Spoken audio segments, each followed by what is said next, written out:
Coming up on Post today. Since 9/11, there's been an unlikely bond between two ethnic groups. The Post's David Nakamura tells us why that bond is even stronger today. Plus, local ministers speak out against Maryland's same-sex marriage bill. And we give you a taste of beer madness. Let's start the show. Hi, I'm Anquinette Crosby, and welcome to Post Today. Since 9/11, an unlikely alliance has formed between Muslims and Japanese Americans. As controversial hearings are set to begin on Capitol Hill this week, the Post's David Nakamura explains why these two groups are saying they're coming together to right a wrong. So, David, let's talk about Japanese Americans. They have reached out to Muslims since 9/11. They've been big supporters. How'd that come about? Well, I think it really, goes back to the World War II era for the Japanese Americans. And even though those who were alive at the time are in their 70s now, many remember that time when they were interned in these concentration camps around the country, and that experience, which still resonates with a lot of them today, and it even has passed on to their children who are now older as well, has really sort of come back around in this debate over Muslim Americans and radicalization of Muslims. And I think when the Japanese hear these kind of things in the public discourse, they take it personally because many do remember or have the story from their parents. How have they reached out to Muslim Americans? Very much in California, there's efforts underway to sort of share experiences from those who are interned. For example, some groups in both Northern California and Southern California are taking joint bus trips to Manzanar, which was one of the most famous internment camps. And there, some of the Muslim youth and community leaders have met with the internees and shared experiences. And one of the Muslim leaders out there told me, that in many ways the Japanese sort of almost anticipate what's coming next because they've been through it. So we'll continue watching your coverage. Thank you so much. Great, thanks a lot.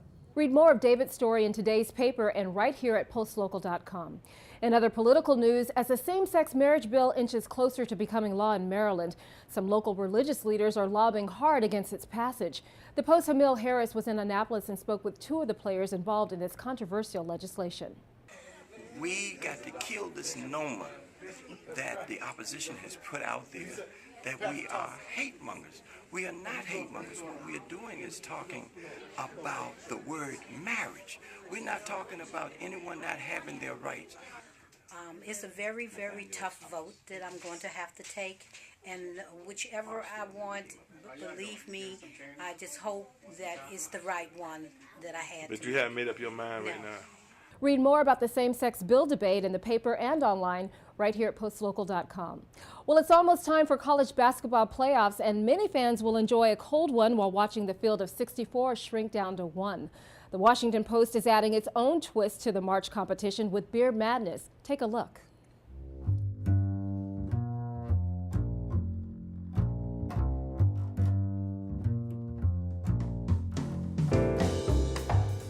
This is the 5th year that we've been doing Beer Madness. It is a blind tasting. We select, originally we selected 32 beers. This year we've expanded the field to 64.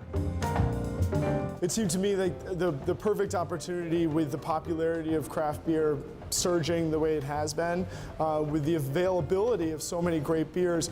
I think we kind of sat down and challenged ourselves to find enough great beers to fill the field. Also, we do this blind. When our tasters are sampling the beer, they don't know what beer that they have in front of them. I mean, they can tell by the color and the flavor basically what style it is maybe, but not the brand name.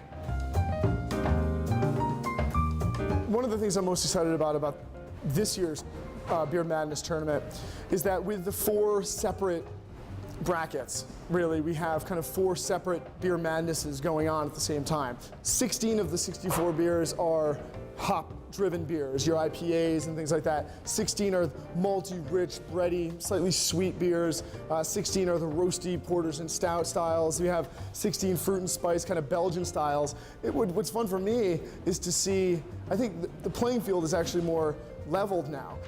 That's one of the most fun things about a tasting like this. There are always surprises. You might get one person says, I don't like hoppy beers, and yet he might pick a hoppy beer. He might discover something about his preferences that he didn't know before. Or somebody says, well, such and such a brand, that's my favorite brand, I drink this all the time, and yet look at these results. You eliminated in the first round.